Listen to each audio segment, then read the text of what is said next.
আসসালামু আলাইকুম প্রিয় দর্শক, আশা করি সবাই ভালো আছেন। নির্মাণ তথ্য পর্যালোচনা বিষয়ক পডকাস্ট প্রোগ্রাম তৃপ্তির নির্মাণ powered by JCCL Zaman construction consultancy limited তৃপ্তির নির্মাণের নতুন পর্বে সবাইকে স্বাগতম জানাচ্ছি। নকশার নিখুঁত ছোঁয়ায় বদলে যায় বাড়ির চারপাশ। সুচিন্তিত রঙের সমন্বয়, আধুনিক উপকরণের ব্যবহার আর স্থাপত্যের পরিকল্পনা সবকিছু মিলে এক্সটেরিয়র ডিজাইন, ইন্টেরিয়র ডিজাইন এবং এটি প্রকল্পের এনে দেয় সুন্দর নতুন একটি পরিচয়। একটি স্থাপনা শুধুই একটি বাড়ি নয়, এটি আপনার রুচি ও স্টাইল ও ব্যক্তিত্বের বহিঃপ্রকাশ। সঠিক ডিজাইন বাড়িকে করে তোলে আরো আকর্ষণীয়, আর প্রথম দেখাতেই তৈরি করে এক অনন্য ইমপ্রেশন। প্রত্যেকটি স্থাপনা যাতে দৃষ্টিনন্দন হয় সেটির জন্য প্রয়োজন আসলেই একটি সঠিক পরিকল্পনা। সঠিক পরিকল্পনা ব্যতীত কোনো প্রকল্পই সুন্দর, ফাংশনাল, অ্যাস্থেটিক্স ইত্যাদি একটা সঠিক ইমপ্রেশন পায় না। সেটির জন্য আপনার প্রয়োজন অবশ্যই স্থাপনা নির্মাণের পূর্বে একটি ভালো কনসালটেন্সি ফার্মের মাধ্যমে সুন্দরভাবে আপনার প্রয়োজন, চাহিদা, আপনার ফাংশন ইত্যাদিকে বিবেচনায় রেখে সুন্দরভাবে ডিজাইন করিয়ে কাজ করা আপনার জন্যই সঠিক হবে। ইনশাআল্লাহ তৃপ্তি নির্মাণের আজকের এই পর্বে আমরা আলোচনা করতে যাচ্ছি আমাদের প্রতিষ্ঠান থেকে করা একটি ডুপ্লেক্স বিল্ডিং এর সিঁড়িঘরের ছাদ ঢালাই। এটিকে অনেকে চিলেকোঠা বলে থাকে। সিঁড়িঘরের ছাদ ঢালাইয়ের হচ্ছে মোটামুটি বিল্ডিং এর মোস্ট শেষের দিকের যে কাজটি হয়ে থাকে সিঁড়িঘরের ছাদ ঢালাই। আমরা ছাদ ঢালাই রিলেটেড বেশ কয়েকটি পর্ব ইতিমধ্যে আমাদের এই তৃপ্তির নির্মাণ পডকাস্ট প্রোগ্রামের মাধ্যমে অলরেডি আমরা করে ফেলেছি। আপনারা আমাদের বিগত পর্বগুলা যদি দেখেন তাহলে ছাদ ঢালাই সম্পর্কে বিস্তারিত তথ্য জানতে পারবেন। সিঁড়ির ছাদ ঢালাইয়ের ক্ষেত্রে একটু বিশেষ গুরুত্ব দিয়েই মূলত শেষ কাজটি কমপ্লিট করা হয়, কারণ সিঁড়ির যে ছাদটি হয় সেটির উপরে মূলত ওভারহেড ট্যাঙ্কি বা পানির যে ব্যবস্থাপনা সেটি আমরা মূলত করে থাকি। সেটির জন্য অবশ্যই সিঁড়ির যে ছাদটি সেটি যদি স্পেস ছোট হয় তাহলে অবশ্যই ডাবল লেয়ার বা 2 স্ল্যাবেই কাজ করতে হবে। এখানে অ্যাকচুয়ালি টেনশন জোন ওয়াইজ আপনার মিডিল লোডটাই বেশি থাকে এবং সেই সাথে মূলত যেহেতু এটার উপরে আরেকটি লোডেড জিনিস মানে হচ্ছে পানির ট্যাঙ্কির যে সাপোর্টটা থাকবে, সে কারণে এটি একটু বিশেষ দৃষ্টি দিয়েই ডিজাইন করা এবং কনস্ট্রাকশন করাটাই সঠিক হবে। সেটির জন্য অবশ্যই 12 মিলি স্ট্যাটপ ব্যবহার করতে হবে। মূলত ওয়ার্কিং ড্রয়িং ডিজাইনে তো টোটাল ডিজাইনের ব্যাপারগুলো থাকে, বাট আমি ছোট ছোট কিছু বিষয়ে আর কি আপনাদের যখন কাজ চলাকালীন সময় আপনারা যাতে উপকৃত হতে পারেন সেরকম দু একটি দিক আমি আমার এই ভিডিওর মাধ্যমে বলবো, এবং ভিডিওর শেষে এটির সম্পর্কে বিস্তারিত ভিডিও আমাদের এই পডকাস্ট প্রোগ্রামের ক্লিপসেই থাকবে।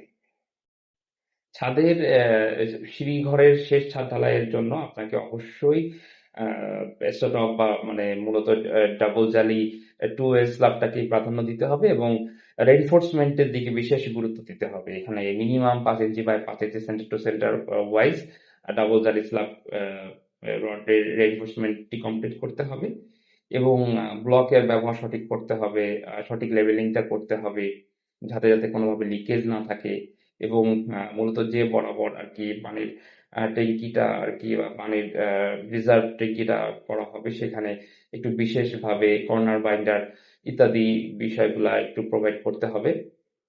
স্ট্রাকচার ইঞ্জিনিয়াররা যে দিক নির্দেশনা দিবেন আপনারা সেই অনুযায়ী কাজটি করার চেষ্টা করবেন।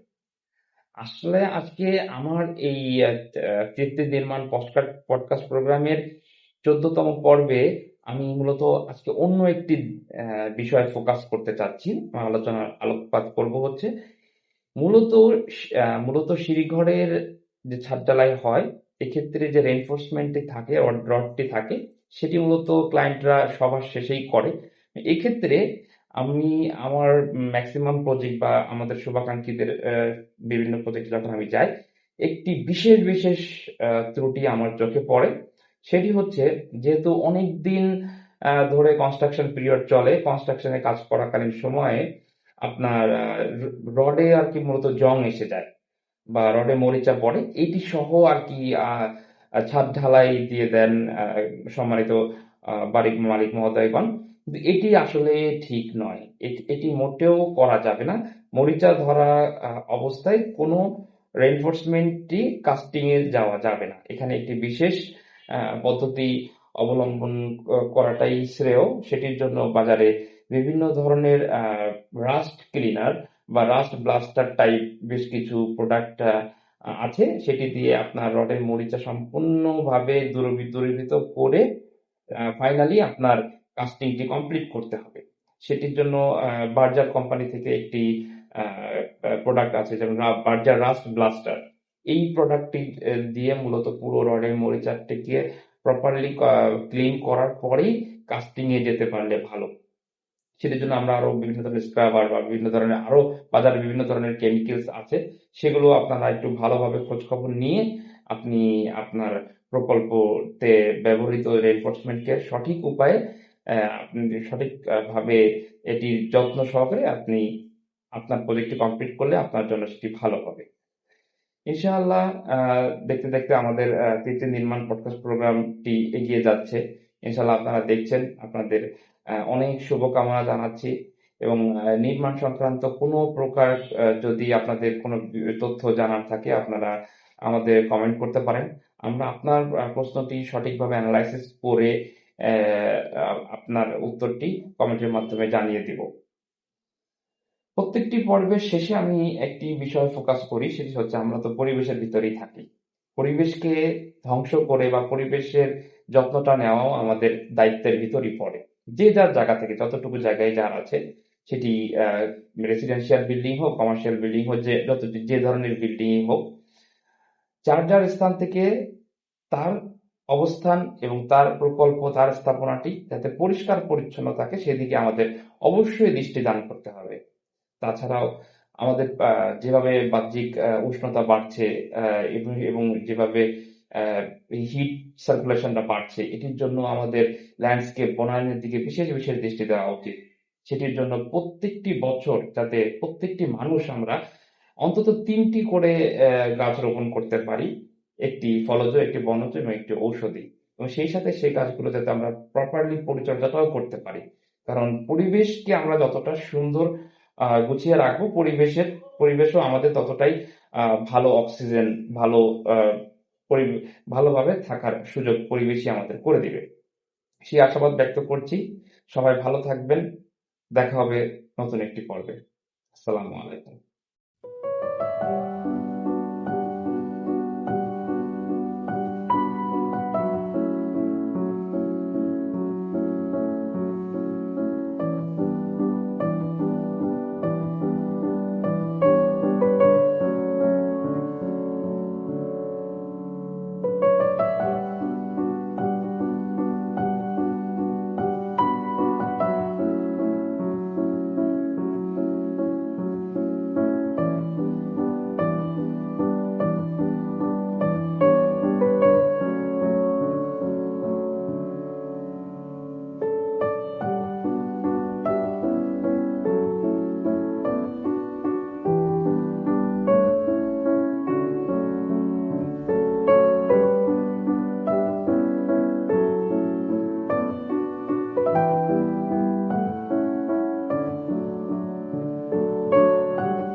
Mister expert rust blaster.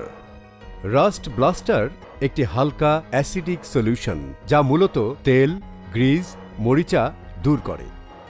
Rust blaster metal সারফেসের ওপর ফসফেটের আস্তরণ তৈরি করে যা রঙের দীর্ঘস্থায়িত্ব বৃদ্ধিতে সহায়তা করে।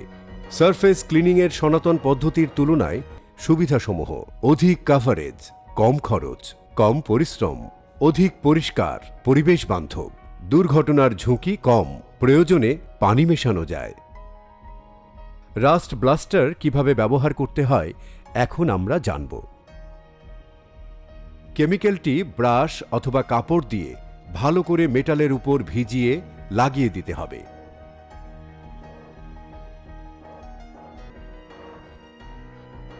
কেমিক্যালটি লাগানোর পর 3 থেকে 5 মিনিট রেখে দিতে হবে।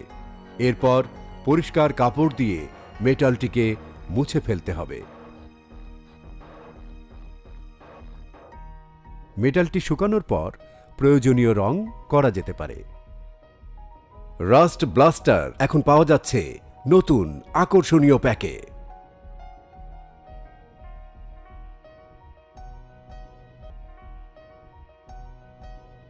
শিরিষ কাগজ ও থিনারের বিকল্প হিসেবে এটি অনেক কার্যকরী।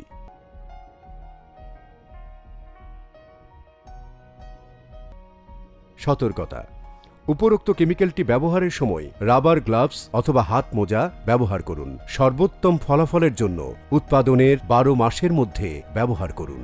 রাস্ট ব্লাস্টার ব্যবহার করুন। মরিচা থেকে দূরে থাকুন।